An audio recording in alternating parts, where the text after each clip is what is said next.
There's been momentous movements in Iraq, and all the world's press and eyes are on Iraq, and no one is caught everyone off guard and by surprise. So we're hoping you will shed some light on the situation, make it understandable.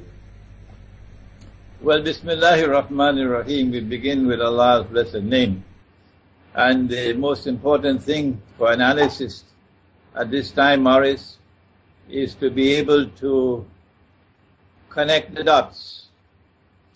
Unless and until you're able to connect the dots, you will not be able to discern the strategy of the master craftsman who is crafting the world order which is now emerging in succession to Pax Americana.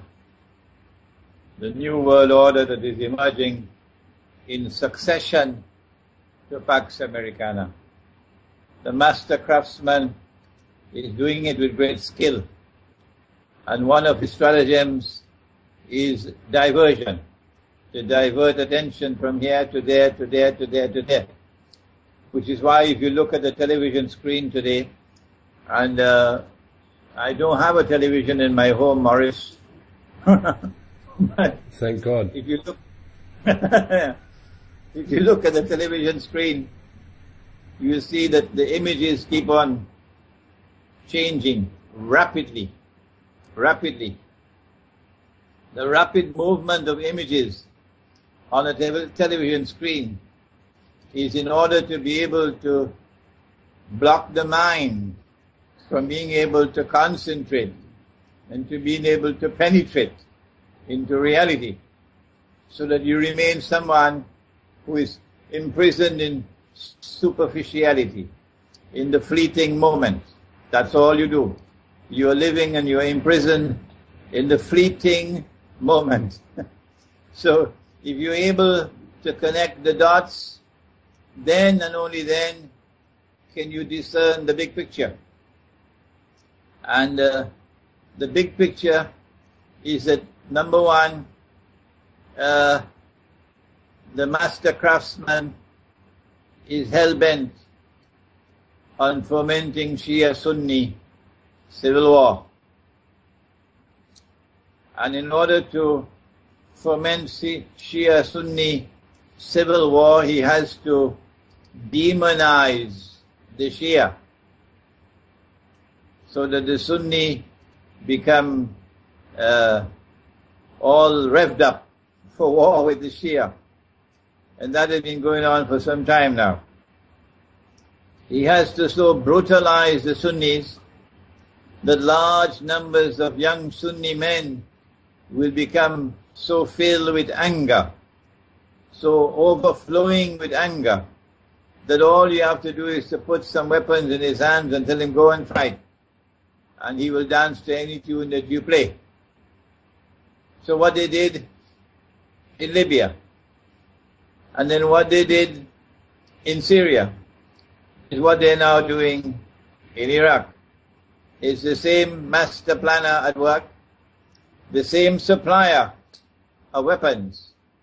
And I want to assure you that this body called themselves ISIL, or that's the French, and ISIS in English, this body of so-called Mujahideen, I want to assure you, Morris, they're not getting their weapons from Santa Claus. No. The same Santa Claus who supplied weapons to them in Benghazi, so that they're able to take over Libya.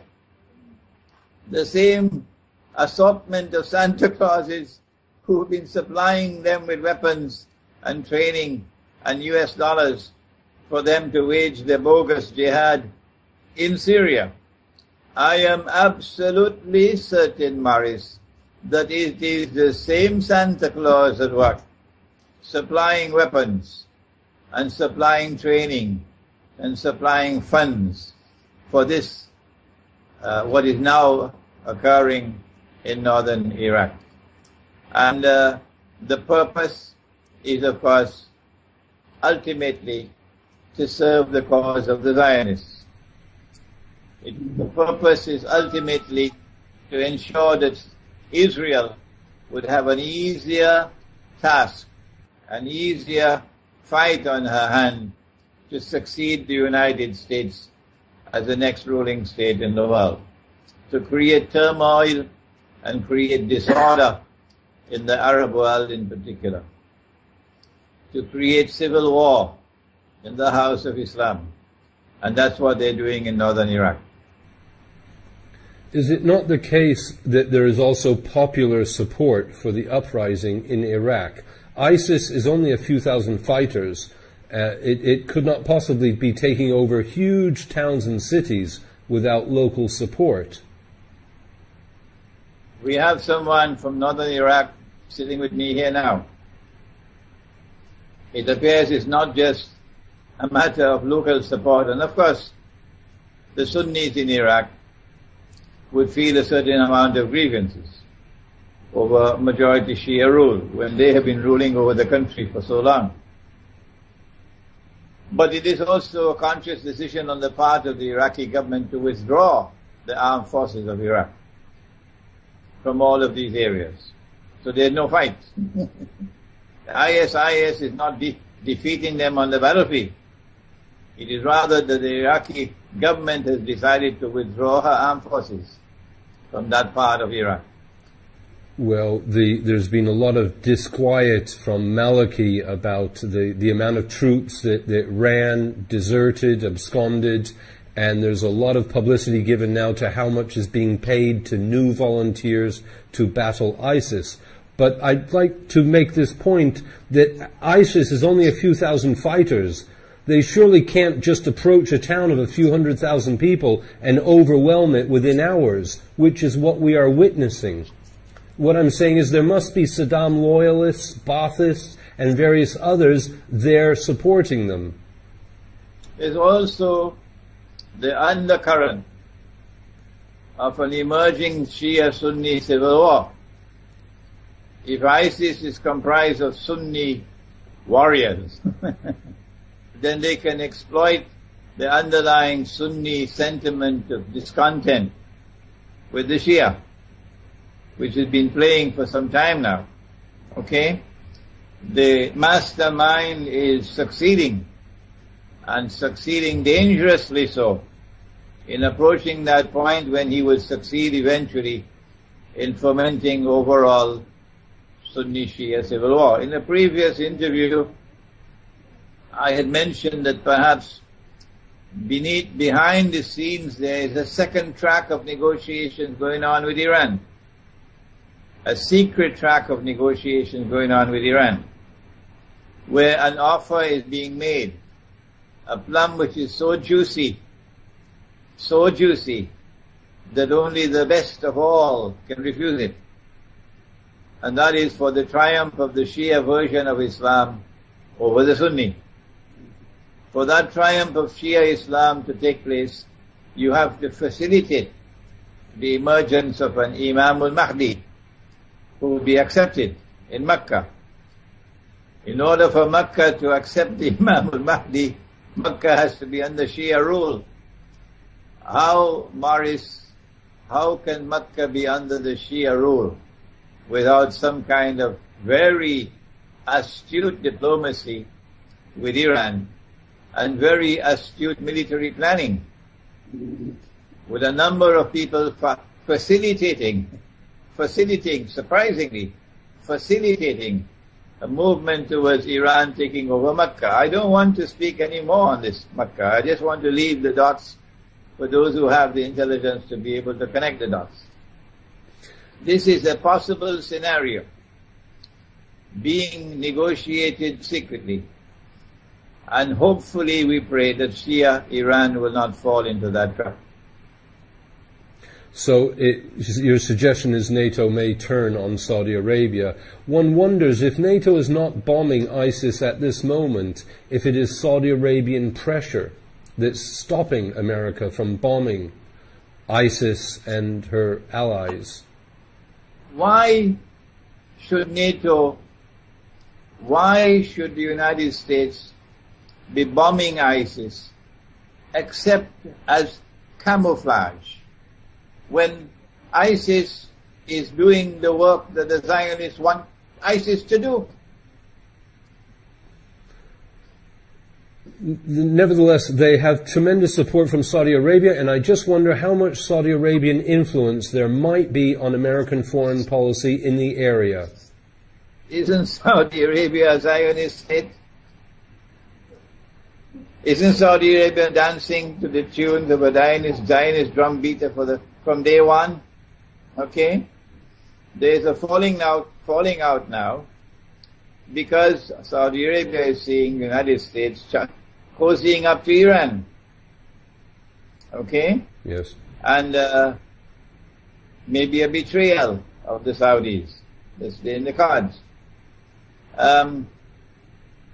But ISIS is dancing to a Zionist drumbeat without any doubt at all, because it identifies itself in a very strange way. It doesn't identify itself as a revolutionary movement. Morris, it identifies itself as an Islamic state. Why would you identify yourself as an Islamic state when the only way that an authentic Islamic movement of liberation can establish an authentic Islamic state is if you make a claim to the restoration of the caliphate or the khilafah? Well, very clearly you don't need a PhD to know that that's in the cards. And it's going to be a bogus caliphate, a bogus khilafah. If they want to fall for that trap, that's their choice, not ours. We can see ahead of us, we can connect the dots, and we can discern very clearly that the Islamic State of Iraq and the Levant, or the Islamic State of Iraq and Syria, is heading towards a goal of an Islamic State in which they will claim to restore the Khilafah or the Caliphate. And we are saying up front, before they achieve it, that it will be as bogus a Caliphate as the paper money that we're now using as money. You know, in Syria there's been alarm bells for a long time about this ISIS group as being even more extreme than the other groups. And so people that are supporting the Bashar Assad government are very much, they want to attack ISIS in all ways. And the problem is, I'm worried they're going to be duped. And America is at some point going to start to bomb ISIS in Syria. In other words, America's is it preparing to re-penetrate the Middle East? Is it about to reoccupy the Middle East or re-destroy it? There appears to me, Morris, to be evidence in our eschatological data. Sorry for using such technical language. Islamic eschatology envisages or anticipates precisely that a new Western military presence in the Arab world, when they're going to land, as the Prophet said, alayhi salatu wasalam, in the area north of Damascus, where a big war is going to be fought. So yes, they are preparing for that Western intervention, military intervention. But a Western bombing of ISIS, I think it's only going to be window dressing. Like an Israeli attack on Iranian nuclear plants will be only window dressing, meant to provoke Iran into a military response that will be which will entirely meet the approval of Israel. We're all being manipulated. The Zionists have outsmarted everyone for centuries, it seems. Yeah. So I'm afraid that we're using ISIS as a caricature, and it's not reflecting the reality on the ground. I'm repeating myself, but there's a lot of Baathists, Saddam loyalists. There's been a lot of injustice to the Sunnis in Iraq. They're taken off the streets, they're put in prison, they're never tried, they're locked up for years. There are many accounts of these types of stories. So I'm worried that we're all focusing on ISIS when in fact ISIS is actually a small part of the picture. The support that you speak of was deliberately and carefully cultivated. They created it so that they could exploit it the way they're now exploiting it. You don't need a PhD to understand that. Yes. The same thing happened in Egypt. They created the sea of discontent through their manipulation of money, the banking system, the monetary system, the economic hardship. They created it, they cultivated it, and then they exploited it in the Arab Spring. You don't need a PhD to understand that. The role of Turkey in this situation, it would seem there's more and more voices of opposition growing within Turkey, saying, look, your foreign policy is leading to disaster. Even calls for the government to resign in Turkey. Do you think Turkey may alter course, given its experience here of the consul general being taken, diplomatic staff being taken hostage, etc.? And it's sort of supported ISIS somewhat as well. It's not even a banned organization in Turkey. The Ottoman so-called Islamic State had a PhD in its bogus support of the Sunni cause.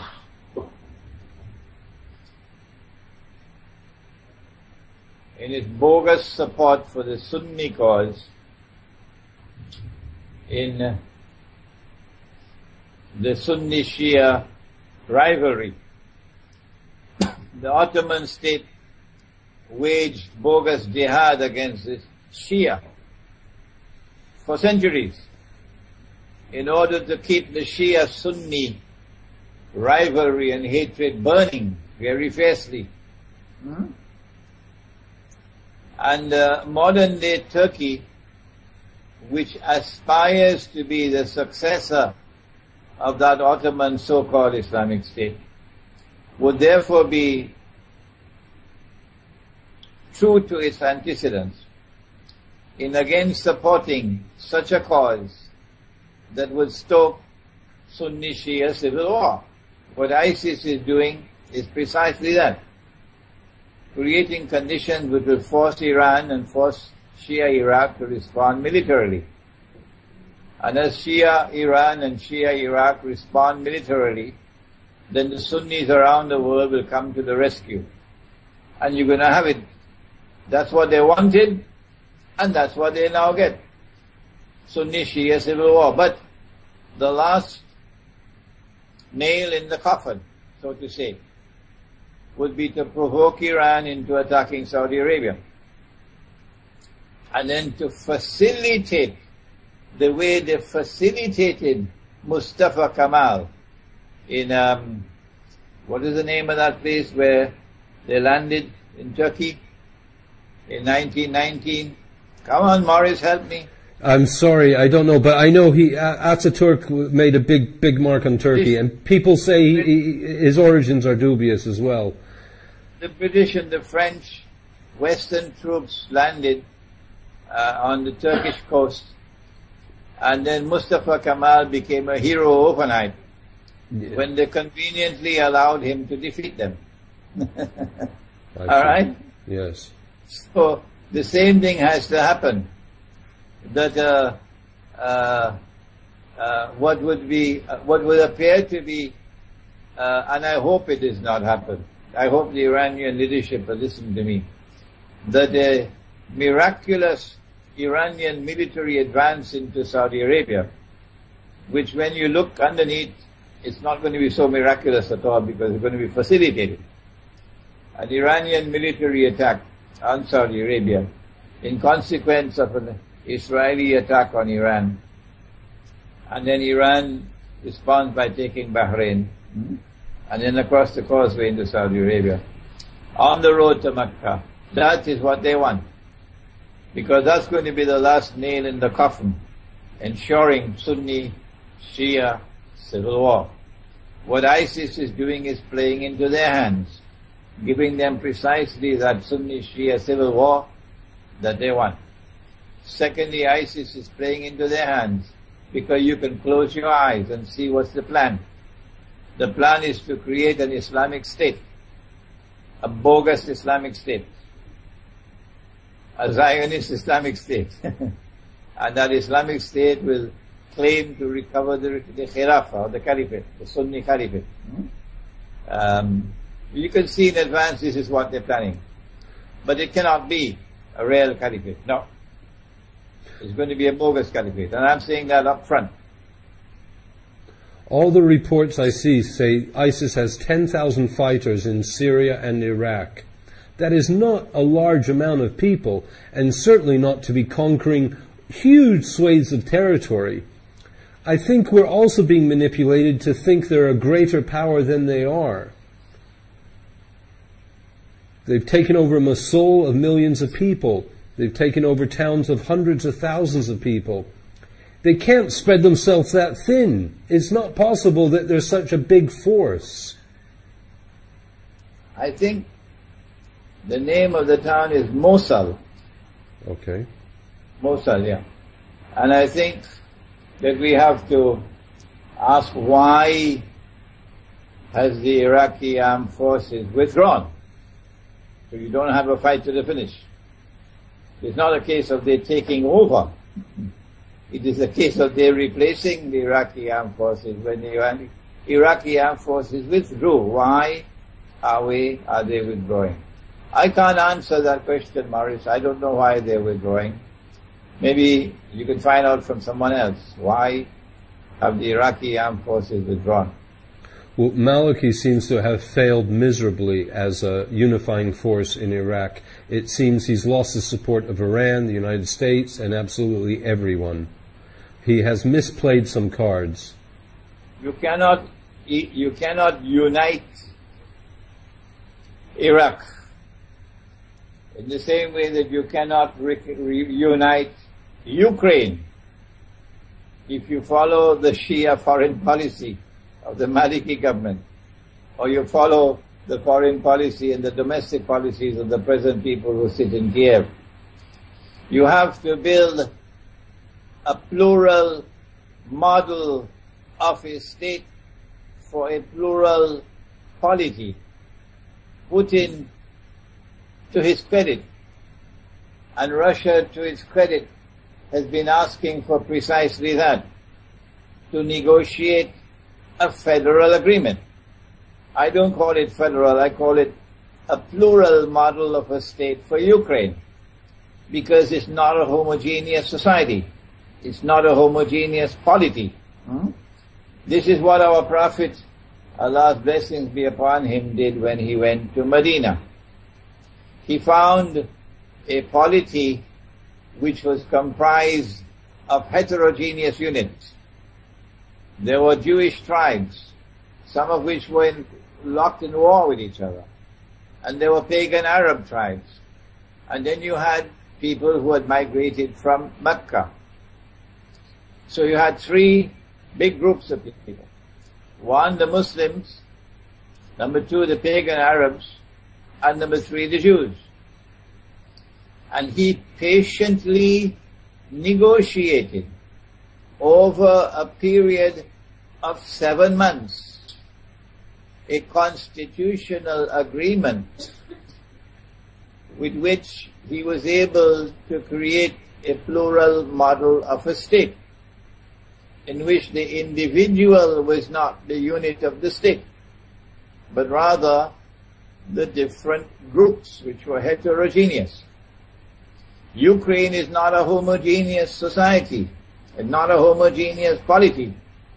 And the fools who now hold power in Kiev are unwilling to accept that. Similarly with Shia foreign policy in Iraq.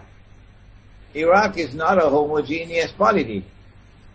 Iraq is very clearly divided into several different main groups. amongst which the biggest is the Shia-Sunni divide, but that's not the only one. You have the Arab-Kurdish divide, okay? And so what you need is a constitutional agreement which will bring into being a plural model of a state. But Shia political thought cannot admit that. No, sir. So Maliki Shia Iraq cannot but fail.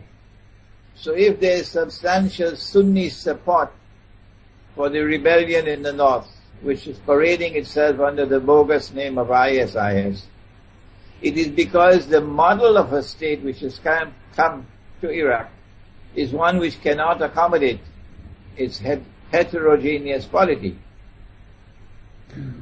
Do you feel that a solution may be just dismembering Iraq, that it no longer remains one country as we know it? That is already decided upon, not just for Iraq. They want to do the same thing with Egypt.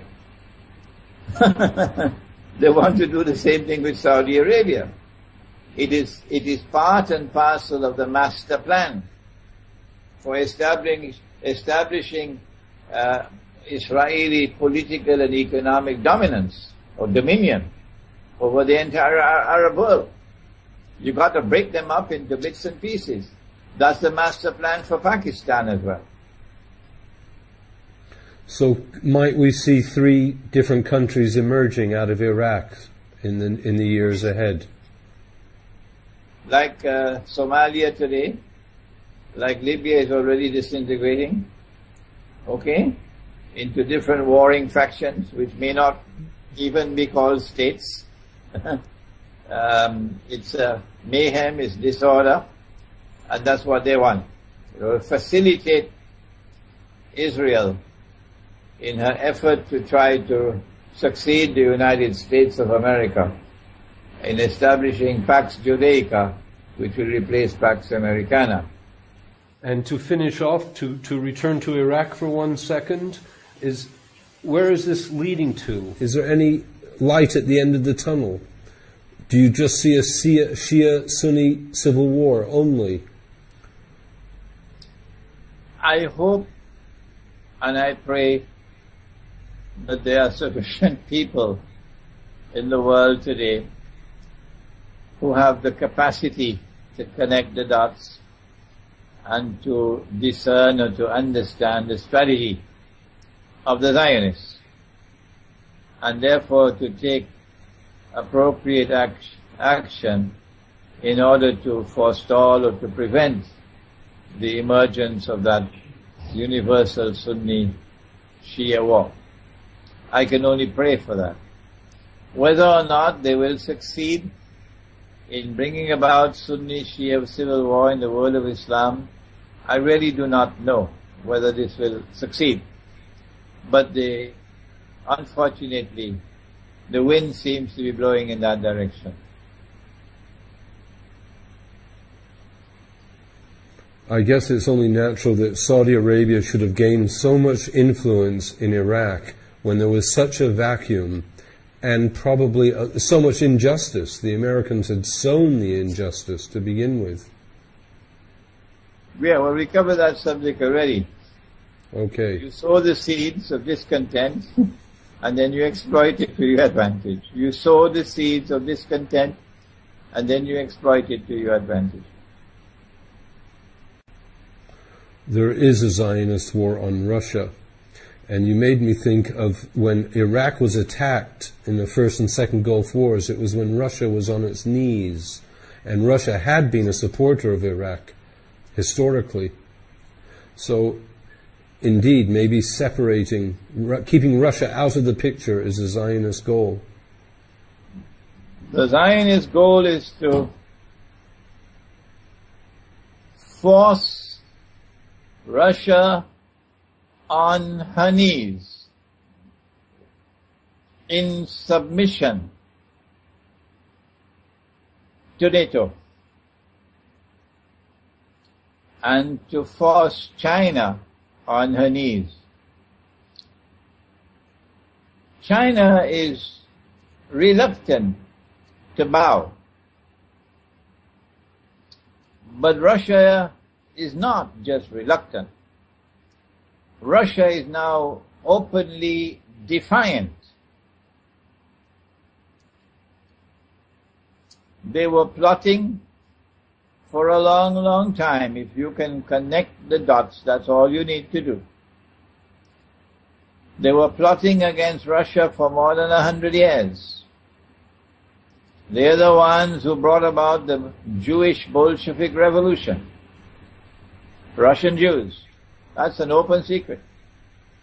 They're the ones who brought communism and the Soviet state, and the Soviet state served Zionist interests. It may have protected the rights of workers and so on, but that was not the primary purpose. The primary purpose of the Soviet state was to serve Zionist interests. And that is the explanation for what happened in 1955, was it? When Nikita Khrushchev handed over Crimea, which is Russian territory, to Ukraine. What is happening now is that the Zionists are using their Ukrainian supporters as guinea pigs to serve their ends. The Armageddon or Malhama I want to suggest to you, Maris, has already commenced by proxy. And the writing is on the wall. Because Putin and the Russian armed forces and the Russian government and the Russian people are not bowing. They are in open defiance. If you want a war, you will get a war. We are not going to back down. That's Russia speaking today. We are not going to back down. And a war with Russia will ultimately be nuclear war. That's the price. Well, guess what? If nuclear war breaks out, who will be the first people to be destroyed? Answer? Ukraine. And they deserve it for their foolishness, their stupidity. Rather than working out an agreement with Russia, which is mutually acceptable, so you can live together side by side peacefully. The Ukrainians who support the Zionists are now allowing themselves to be used as guinea pigs so that the Zionists can wage war on Russia by proxy. So the war has already commenced. They tried to do it in Syria, they did not succeed, and they're now succeeding in Ukraine. I think it's only a matter of time before Russia will have to intervene militarily. When you're killing sufficient Russians in Ukraine, then Russian public opinion will be so incensed that Putin will have no alternative but to intervene militarily. If there is an intervention, a Russian intervention militarily in Ukraine, I want to suggest to you, Morris, it makes no military sense whatsoever for it to be a piecemeal, part-time intervention. Russia will have to intervene decisively to achieve a fait accompli, as she achieved in Crimea. Well, it seems you still have Slavs fighting Slavs and Christians fighting Christians. It's a win-win situation for the Zionists if Russia goes to war with Ukraine. No, I disagree. Please. You see, in the Quran, Allah speaks about those Muslims who become friends and allies of what we now recognize as the Judeo-Christian Zionist Alliance. And the Quran declares that those of you who join them, who become their supporters, and friends and allies. You no longer belong to us, you now belong to them. So this will not be Christians. No. The ones who will be Christians will be Rome, which will be Russia and her allies. And the rest will be those who have, for all intents and purposes, abandoned Christianity and joined the Zionist Judeo-Christian Alliance. Thank you for the clarification. I don't think it's going to be long before Russia is sufficiently provoked to intervene militarily in Ukraine. And we should wait for that event before we make any further analysis. But once Russia intervenes, or rather is forced to intervene militarily in Ukraine, it's at that time that we have to mobilize public opinion in the world of Islam to explain that this is taking place in accordance with guidance provided in the Quran in a surah entitled the Surah of the Cave. Have you ever looked at it, Morris? Do you have a copy of the Quran, Morris? I've had many copies. I can't understand any old writings. You're too busy to read the Quran, I know. Okay. It's chapter 18, the chapter of the cave. And this is the chapter or the surah of eschatology par excellence, the most important chapter of the Quran or surah of the Quran, which deals with eschatology or the end time. And it is a passage which takes us to Gog and Magog. It introduces Gog and Magog. And it speaks of someone who is known as Zul Qarnain, a man who either has two horns, the Arabic word qarn can mean horn, or an event which applies to two ages. Qarn can mean an age. But whenever the Quran uses the word qarn, it always refers to the second meaning, an age, and never to the first meaning, a horn. Never. In the first of the two ages, in the first one, power rested on the foundations of faith. And power was used in a territory located precisely where the Black Sea is now is. And Crimea is in the Black Sea. Power was used in that area to punish the oppressor and to assist the oppressed. And powers were used to support those who had faith and whose conduct was righteous. In the second of the two events, Qarnain, the second one, which is to occur in Akhiru Zaman or the end time, the world will see power once again in that geographical area, resting on the foundations of faith. The power in that region is Russia. That's power. And power in Russia is now returning to a foundation of faith in Christianity after the collapse of communism. So I am suggesting to you that we are now witnessing what the Quran has spoken about.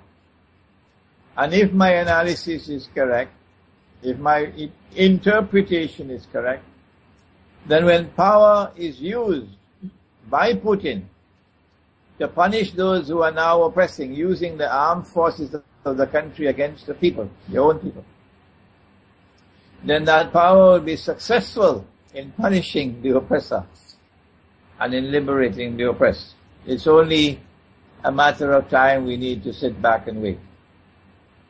There is more to it than that, because the Quran goes on to speak about a journey to the east and then a third journey, but we can leave that for the time being. But I have a comment to make, Maurice, about Turkey, if you'll allow me. Please. In previous interviews, we have returned to the subject of Rome room in the Quran, the word room in the Quran is the name of an entire chapter of the Quran.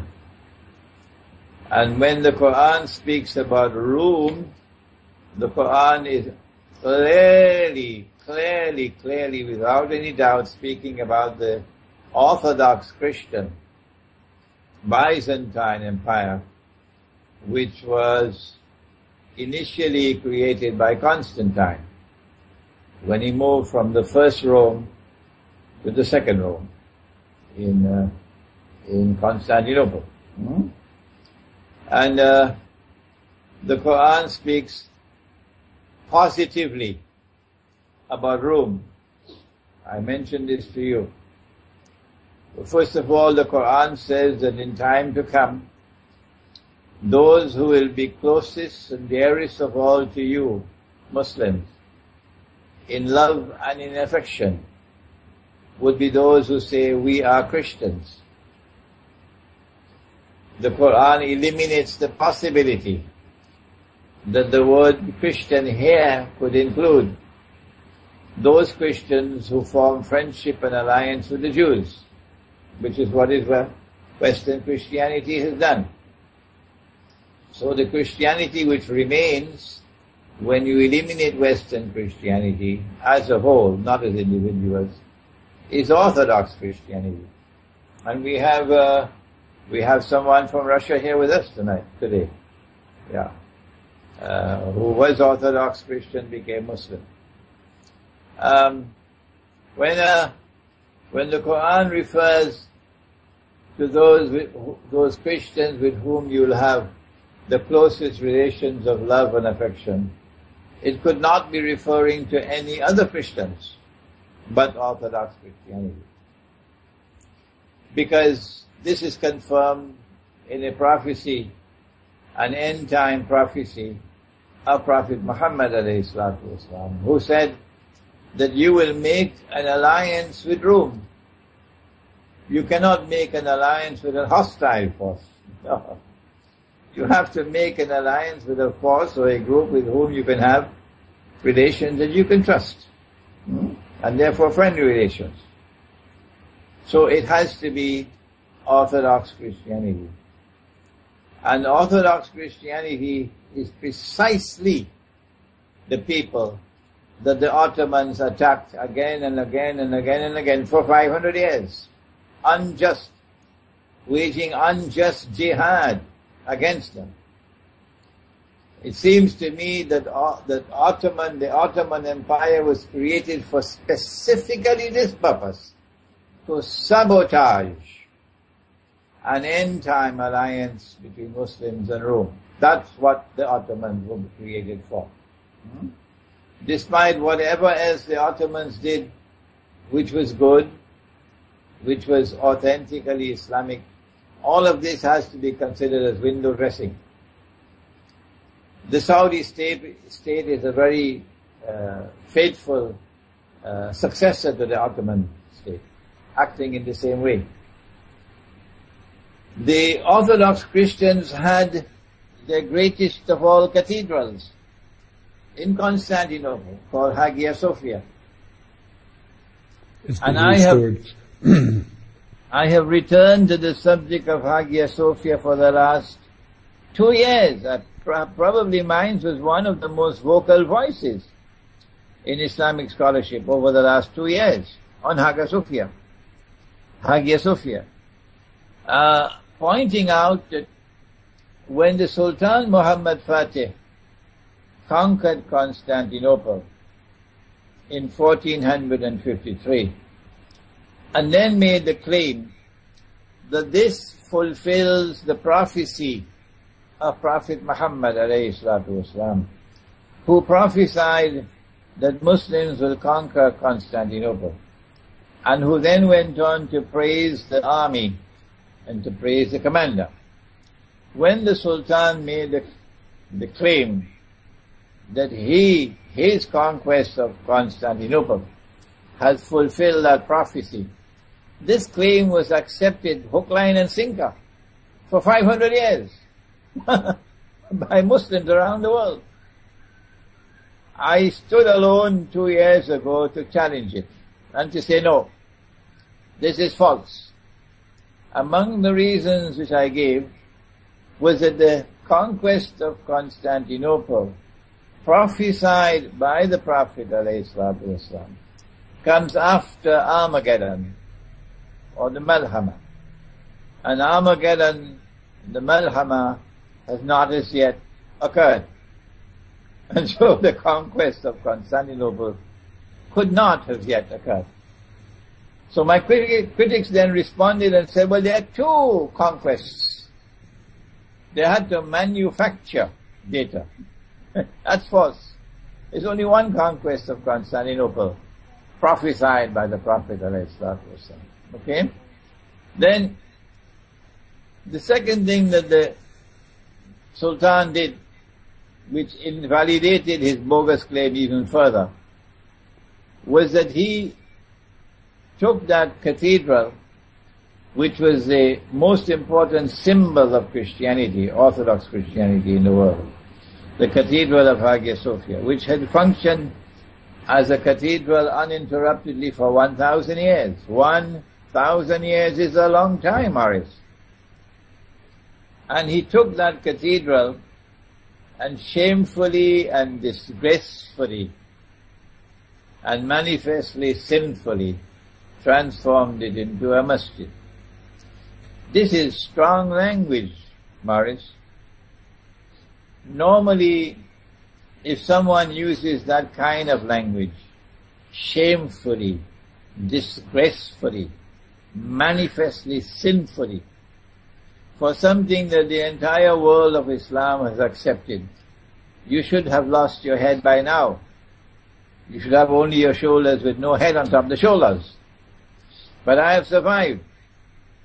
2 years have passed since I gave the lecture at the International Islamic University here in Malaysia on the conquest of Constantinople in the end time.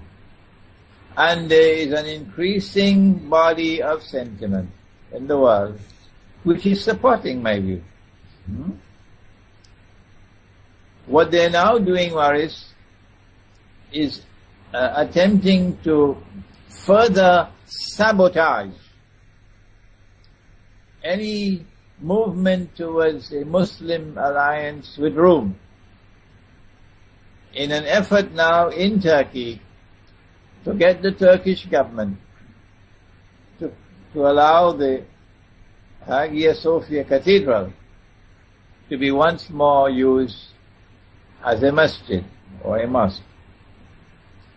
What Mustafa Kemal had done in the 1920s when he took over Constantinople was to prohibit the use of the cathedral as a masjid, which was the right thing that he did.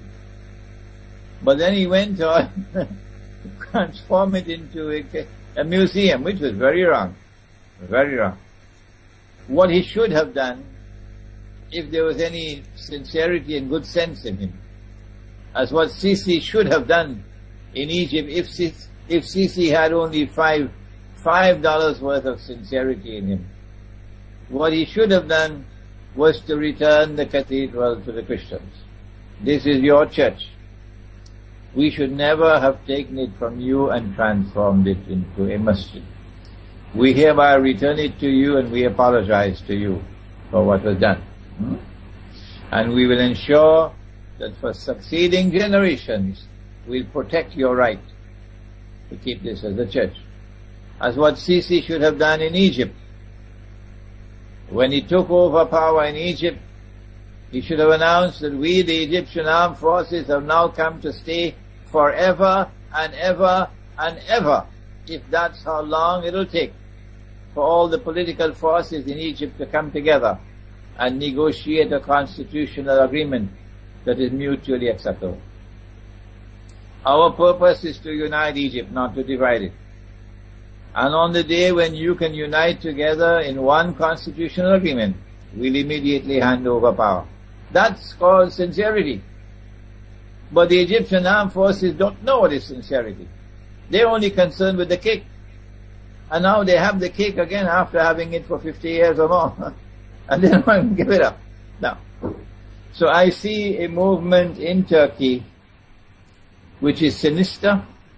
I condemn it with my own single feeble voice as much as I can, that you're trying to sabotage an alliance with Rome.